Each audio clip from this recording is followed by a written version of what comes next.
I am Jordan the Nerd of Gold, and I'm trying to answer at least 52 questions because I'm counting down something. Today is day 51. Please feel free to add some more questions here.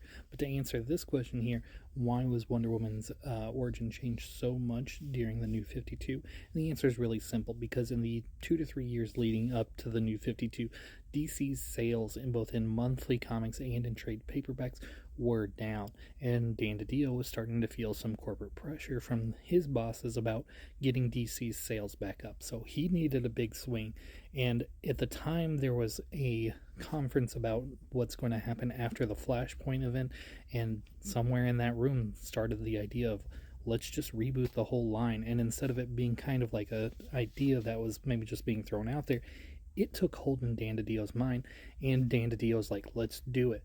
So that's the origin of the New 52 itself. And the thing is, the New 52 was incredibly haphazard in how it was implemented. It is a miracle that so many good books still managed to come out of the New 52 if you are aware of the history of the behind the scenes stuff. There are people to this day who will not speak about their experience about it.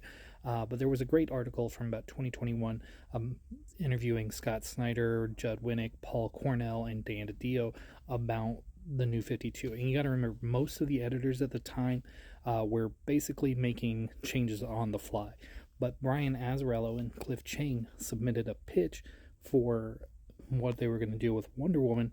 They knew it was going to be about 3 years, and because Brian Azzarello was such a big author at the time, they were like, just go for it. And he was able to tell his own story the way he wanted to do it. So basically, it was just a bunch of men sitting around being like, this is really different. We need something new. We need something big. We need a bold swing. And this was it. This won.